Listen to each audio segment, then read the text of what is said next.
Olá, sou Gilmar Tato, deputado federal, secretário nacional de comunicação do PT. Estamos iniciando mais um podcast, como toda semana, toda segunda-feira, mas é gravado, então não adianta acompanhar ao vivo.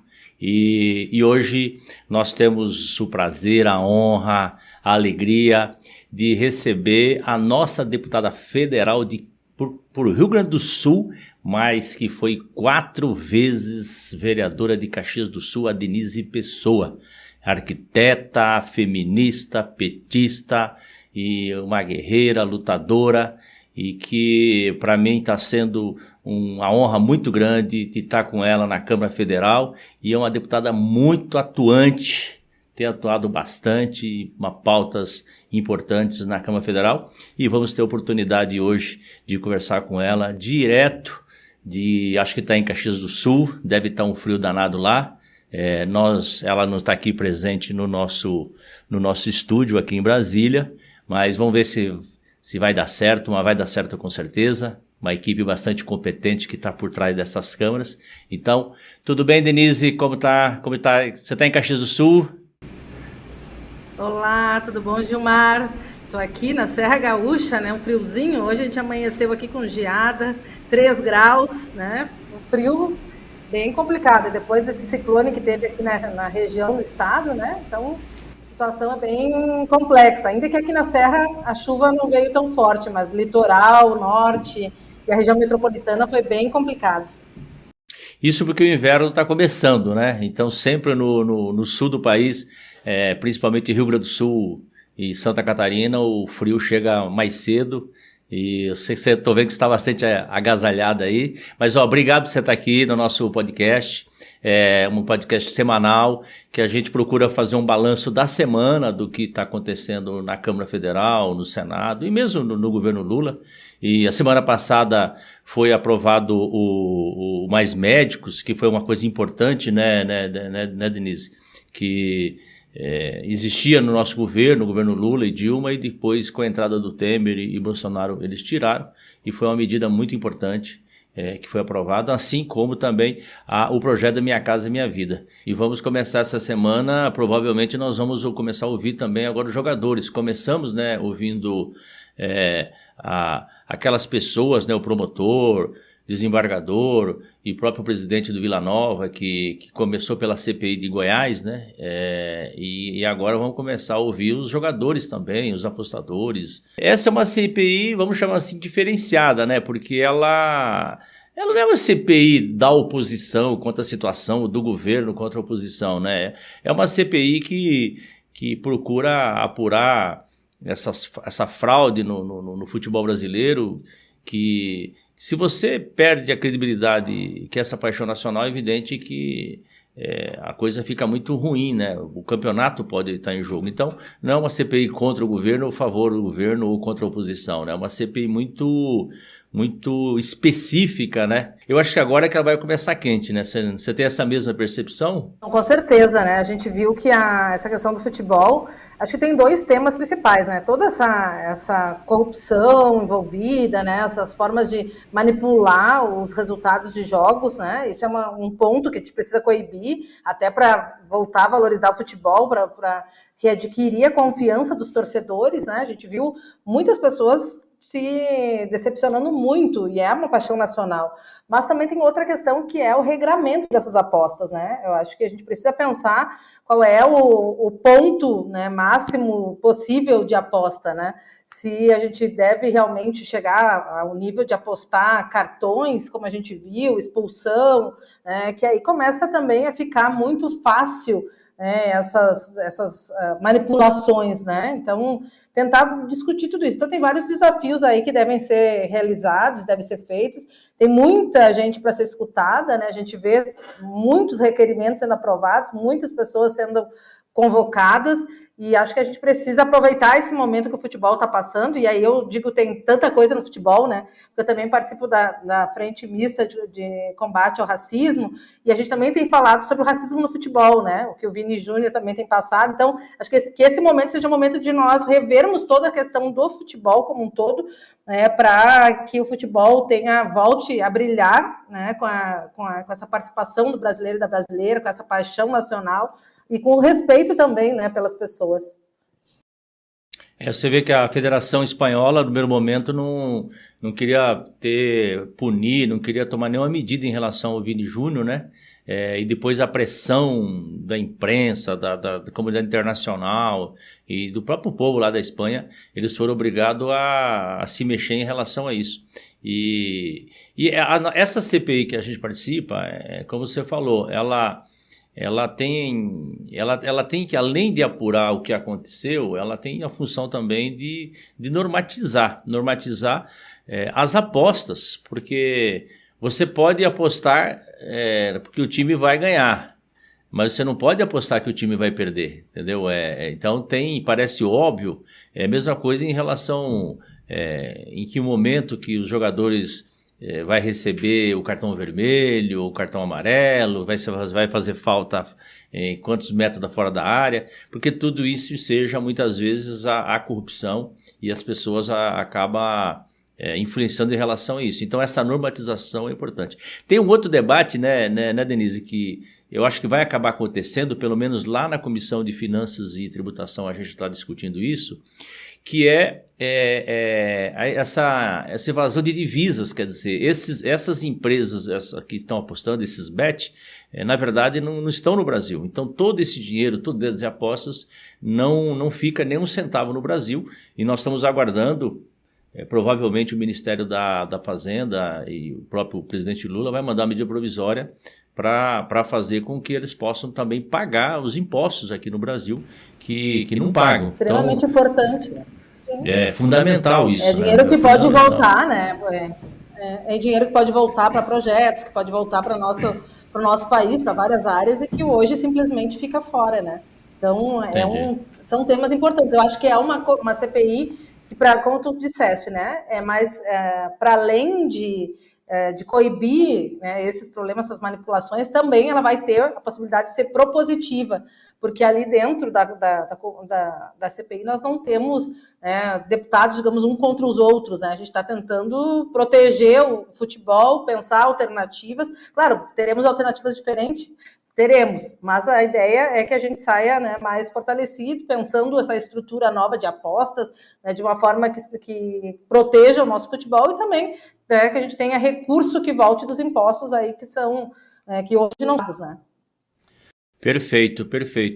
Agora, Denise, nós vamos, tudo indica que nós vamos votar a reforma tributária depois de 40 anos, discutindo 40 anos no Brasil, e tem gente que fala que não precisa discutir ainda, discutir mais, no final do mês ou na primeira semana. Pelo menos é isso que o Arthur Lira está anunciando, de votar a reforma tributária no primeiro semestre, antes do recesso. Você tem um olhar não diferenciado, né? Mas você procura debater essa questão do corte de gênero em relação à reforma tributária. O que você pode dizer em relação a isso? Porque sempre se fala do global, do macro, daquilo que vai facilitar a vida das pessoas, do imposto de valor agregado, IVA, mas o que é exatamente esse corte de gênero? Como é que você está trabalhando essa questão na Câmara Federal da reforma tributária em relação a gênero? Então, Gilmar, no início, né, deste ano, agora no mês de março, a gente, atentos, né, a esse debate da reforma tributária, a gente levou para a Secretaria de Mulheres, da Câmara dos Deputados, para tratar fazer um debate, um seminário sobre o recorte de gênero na reforma tributária. A ONU já fala nos orçamentos sensíveis a gênero como algo extremamente importante para a gente coibir as desigualdades sociais que são vindas, sim, por sermos mulheres.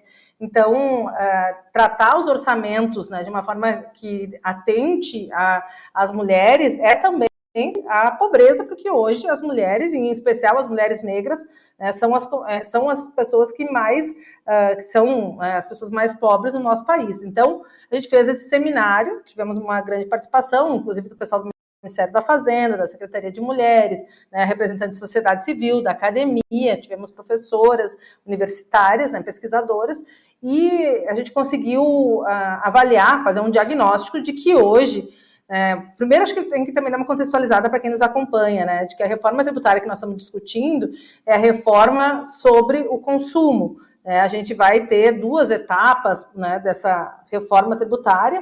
Sobre o patrimônio e sobre a riqueza, a gente ainda não avançou, né, nesse debate. Mas esse primeiro debate vai ser sobre o consumo, que a ideia é unificar no IVA, né, num imposto único. Então, essa é o debate que está ocorrendo agora, que já tem acúmulo de anos na Câmara dos Deputados, já se trabalha em cima de projetos também que tramitaram já, né, há algum tempo. Então, como tu disseste, já vem sendo debatido há muito tempo, né?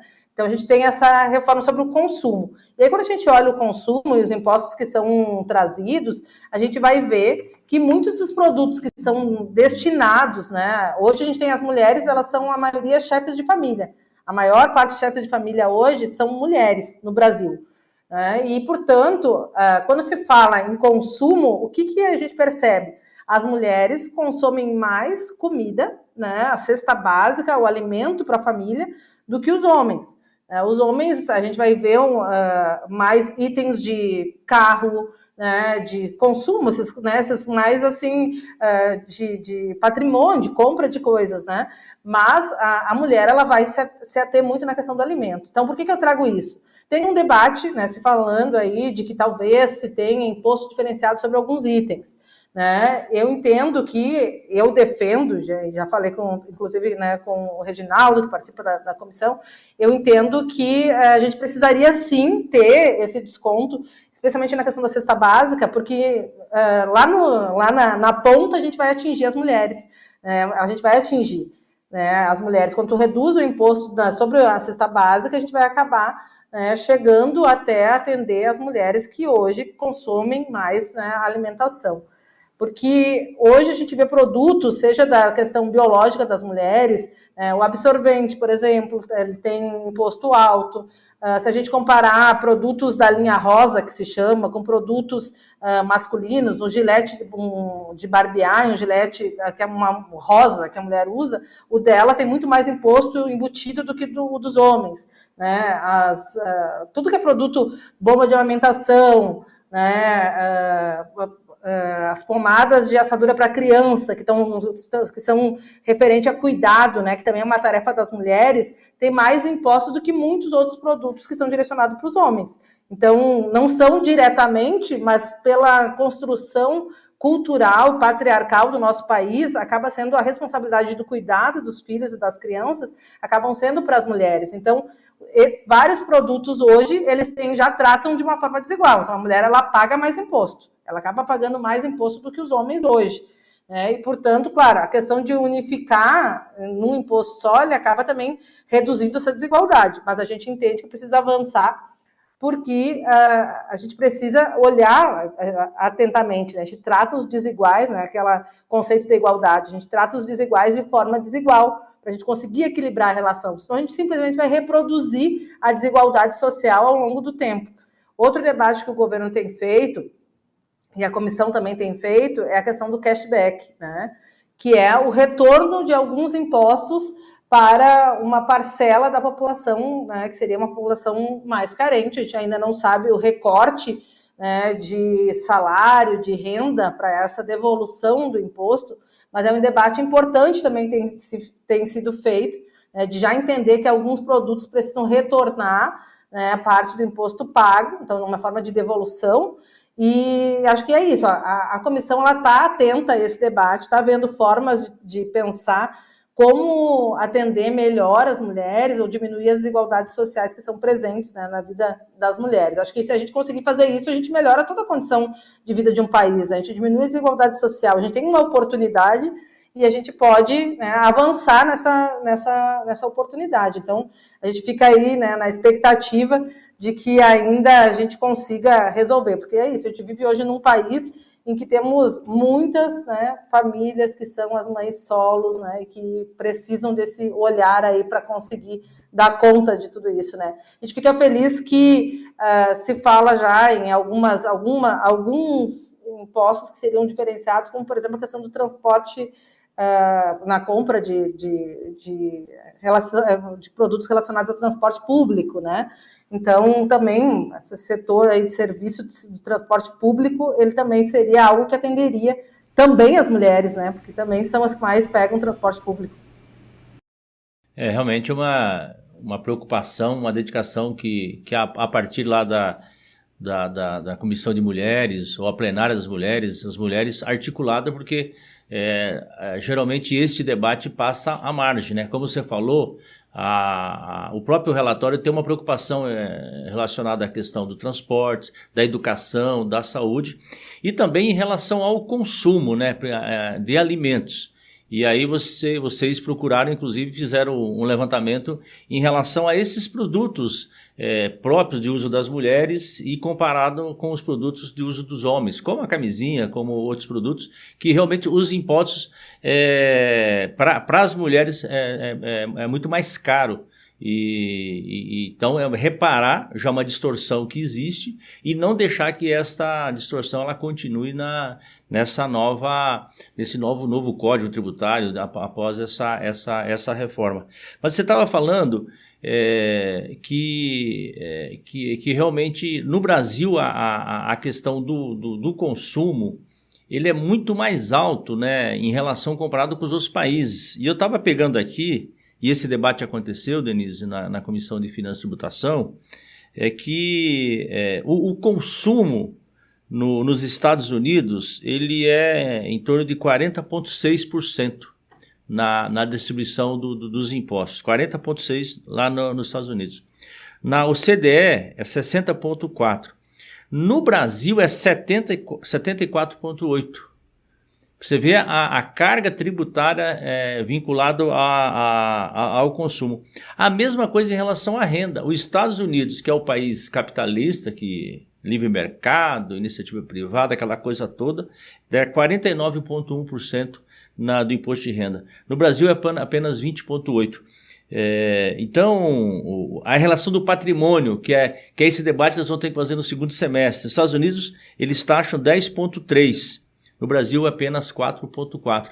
Então, há uma distorção interna relacionado a como que é cobrado os impostos aqui no Brasil. Tem essas distorções e do ponto de vista comparativo também com os outros países, principalmente aí os Estados Unidos e os países da OCDE, realmente lá é muito maior essa carga tributária e se fala que no Brasil a carga tributária ela é muito pesada, é grande. Na verdade, não é que a carga tributária é pesada no Brasil. Na verdade, é uma distorção. Quem paga impostos para valer no Brasil são os pobres, né? São aquelas pessoas que não têm renda, e aí você destaca que principalmente relacionado à questão das mulheres, e sem falar que do ponto de vista de salário também as mulheres ganham menos que os homens, e o nosso governo apresentou recentemente um projeto, e já se tornou lei, que é realmente acabar com essa distorção que mulher não pode ganhar menos que o homem e ser punido por isso, e ter um programa para isso se resolver a médio e longo prazo, pelo menos. Então, tem iniciativas em relação a isso. E a carga tributária, ela é fundamental, ela é importante para tentar corrigir essas distorções. Porque se ninguém mexe, se ninguém toca, se vocês não se mobilizam, é evidente que passa batido. É algo que as pessoas não percebem no dia a dia. O seu trabalho, a sua interferência, ela é fundamental em relação a isso, né, Denise? Você falou das mulheres, as mulheres negras, que também você está naquela frente, né, de combate ao racismo, que é fundamental. Tudo isso ainda no primeiro mandato, quer dizer, primeiro mandato como deputada federal, né, mas como parlamentar, como lutadora, como vereadora, aí em Caxias do Sul há muito tempo. Então você traz essa experiência, né, do cotidiano, do dia a dia, levando para a Câmara Federal. E eu acho que essa é a riqueza da bancada do PT. O PT tem além do território, de você ter várias regiões do país, tem essa riqueza de várias experiências, né, de atuação política e em várias frentes, né, dessa atuação, que com homens e mulheres na bancada, essa riqueza é fundamental. Por isso eu quero te parabenizar pelo trabalho que você tem desenvolvido na Câmara Federal. Eu acho que você tá na comissão também da criança e adolescente, não está? Ou acabou... Tô na frente. Você está na frente da criança e adolescente também. E além de ser a gente costuma falar de um quadro político, né, faz intervenção política, ajuda muito a bancada na elaboração de política e o nosso governo, né, que está acertando, um governo que está dando certo, vai dar certo cada vez mais, e não tenho dúvida que a vida do povo vai melhorar cada vez mais com a volta do Lula. E a reforma tributária é um marco. A próxima, evidentemente, que nós temos que cobrar aí sim, fazer a reforma da renda e do patrimônio nesse país, que é fundamental para a gente conseguir ir diminuindo a desigualdade social nesse país, né? Gilmar, e aproveitar para dizer, né, eu sou de Caxias do Sul, na cidade industrial, e é uma cidade, e a indústria, eu acho que é um grande setor que vai ser beneficiado com a reforma tributária, né? Acho que é importante a gente trazer isso, porque hoje a forma como é colocada, a gente acaba pagando imposto sobre imposto sobre imposto, e acaba que fica muito caro os produtos que a gente, né, produz. Então a indústria mesmo, ela acaba tendo uma produção que fica, não tem como concorrer, né? Então, com essa reforma, a gente vai conseguir, né, melhorar essa performance, né, dentro das indústrias, e acho que é também uma outra possibilidade para o Brasil, né, cada vez mais mudar e trabalhar, né, não só com as questões de produção, de repasse de produtos, né, primários, mas também, né, a gente conseguir ter mais o desenvolvimento cada vez maior da indústria. Então, acho que a questão para a indústria é extremamente importante. Acho que essa parte da reforma, nessa primeira parte da reforma, ela também vai ter um aspecto educativo, né, das pessoas verem os impostos que vão pagar, porque a gente vai pagar lá na ponta. Hoje as pessoas pagam os impostos e não sabem que estão pagando, né? Não tem transparência. E quando as pessoas conseguirem entender o quanto que elas pagam de imposto sobre os produtos, certamente, né, elas vão entender que é necessário e é importante pagar imposto sobre o patrimônio. Porque hoje, quem tem muito dinheiro, né, não paga, né, não paga imposto, né, não é justo, né, equilibrado as relações, né, então a gente precisa ter esse equilíbrio, avançar nesse equilíbrio, e é isso que tu colocava, né, as pessoas mais pobres hoje, elas pagam sem escolhas, e sem saber e sem compreender que estão pagando, né. Então a gente tem uma primeira etapa aí, que é uma etapa que eu diria pedagógica, inclusive, vai ter mais transparência, as pessoas vão saber o que estão pagando, e a gente vai conseguir também avançar aqui, o pessoal aqui do setor industrial, né, de Caxias do Sul, acredito que São Paulo também, né, porque também são outra região industrial, acho que está na expectativa com essa reforma que a gente consiga avançar e melhorar a performance das nossas indústrias. Além dessa questão que você falou, da diminuição da burocracia, né, pela quantidade de impostos que existe, você diminui muito a burocracia, tudo é judicializado, por isso que os bilionários não pagam impostos, porque eles preferem fazer a disputa de forma judicializada. Nós temos trilhões sendo judicializados em relação a isso. A sonegação é muito grande, e essa reforma, como ela simplifica e ela já, no ato da compra, você já paga o imposto e deixa de forma transparente quanto que a pessoa vai pagar, e o que acontece onde está implantado o IVA, tem mais de 70 países que tem esse modelo, você diminui, né, a sonegação, além do que também você diminui os incentivos fiscais, fica de forma transparente. Nós temos mais de 700 bilhões de incentivos fiscais. Se a gente está sendo excepcionalizado a questão da Zona Franca de Manaus, mas tudo isso a reforma ela vai tratar, eu acho, com muito carinho, e acho que o povo brasileiro vai ganhar com isso. Mas o debate está bom, está gostoso, o Denise. Eu queria ir encerrando. O pessoal aqui fica falando que pedindo para o povo entrar e dar daquele sininho, apertar o botão, falar para para curtir, compartilhar, tudo isso. Isso é fundamental, viu, gente? Para aumentar a nossa audiência, a audiência aqui da TV PT, que é fundamental. Aliás, nós pedimos uma concessão da TV, da TV do PT. Uma outra hora a gente vai conversar especificamente sobre isso. Mas, Denise, eu queria te agradecer a sua participação, parabéns pelo seu trabalho e a gente... essa semana é uma semana que ainda tem as festas juninas, é uma coisa muito forte, principalmente no Nordeste brasileiro, no norte do país. Acho que vai ser semipresencial, grande parte do debate aqui, das votações, mas também vai ter CPI funcionando e alguns projetos, penso eu, que vão ser votados essa semana ainda, mas não vai ser uma semana muito quente. A quente vai ser mesmo, acho que vai ser na última semana de junho e na primeira de julho, onde nós vamos aprovar a reforma tributária e espero que seja bastante exitosa essa votação. Obrigado, Denise, pela sua participação, bom trabalho para vocês aí. Muito obrigada, Gilmar. Parabéns aí por esse programa, muito legal. Parabéns pela criatividade, né, por estar à frente da comunicação do nosso partido. Nos orgulha muito e é muito bom te ter na nossa bancada aí como um grande timoneiro. Muito obrigada. Obrigado.